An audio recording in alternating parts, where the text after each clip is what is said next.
আসসালামু আলাইকুম।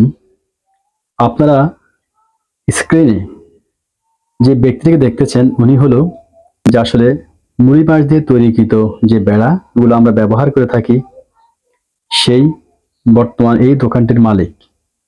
আর সবচেয়ে বড় কথা হলো যে এই যে মুড়ি বাঁশের বেড়াগুলা যেটা আমরা চিনি বা জানি, এগুলা একসময় বৃহত্তর নোয়াখালীতে তথা চট্টগ্রাম বিভাগের প্রতিটি বাড়ির সামনে, প্রতিটি হাট বাজারে এই বাঁশের দোকান বা বেড়া বানানোর দোকান দেখা যেত। কালের বিবর্তনে বর্তমানে তেমনটি আর চোখে দেখা যায় না এই কারুকার্যগুলো বা এই বেড়া তৈরির মানুষগুলোকে। এখন আর দেখা যায় না প্রতিটি বাড়ির দরজায় কিংবা ছোটখাটো দোকানের সামনে, হাটে বাজারে এই মুড়ি বাঁশের বেড়াগুলো তৈরির যে কর্মযোগ্য সেটা এখন আর দেখা যায় না। মানুষ এখন এই বেড়া থেকে বিবর্তিত হয়ে চলে গেছে টিনের দিকে, অর্থাৎ মুড়ি বাঁশের পরিবর্তে মানুষ এখন দিচ্ছে বিবর্তিত হয়ে এই টিনের বেড়া। সেই টিনের বেড়াও বিবর্তিত হয়ে বর্তমানে চলে গেছে আপনার ইটের তৈরি দেওয়ালের দিকে। তবে মাঝে মধ্যে এই কারখানাগুলো কিংবা এই দোকানগুলো এখনো চোখে পড়ে একেবারে নিভৃত পল্লীতে, তাও সংখ্যা অনেক কম। এই বেড়াগুলো একসময় অনেক জনপ্রিয়তা ছিল এগুলোর।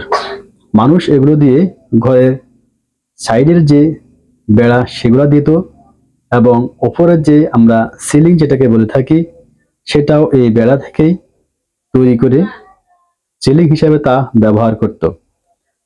গ্রামে, হাটে বাজারে, বাড়িতে, এমনকি অনেক বড় বড় দোকানপাটেও এই বেড়ার ব্যবহার ছিল অনেকাংশেই।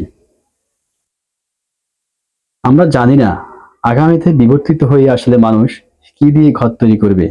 এখন তো বিবর্তিত হয়ে মানুষ ঘর তৈরি করছে ইট দিয়ে, আবার অনেকেই তৈরি করছে ইটের পরিবর্তে সরাসরি পাথর দিয়ে।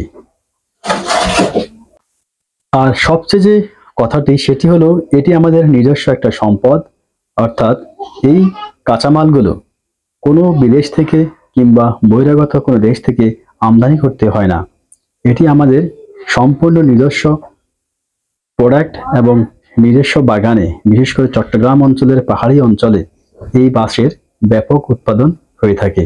আর নোয়াখালী অঞ্চলে এই বাঁশগুলোর তেমন কোনো উৎপাদন নেই, সেটা চট্টগ্রাম থেকে আমদানি করা হয় এই কারুকার্যের জন্য কিংবা তা ব্যবহার করার জন্য। ধন্যবাদ সবাইকে। আসসালামু আলাইকুম।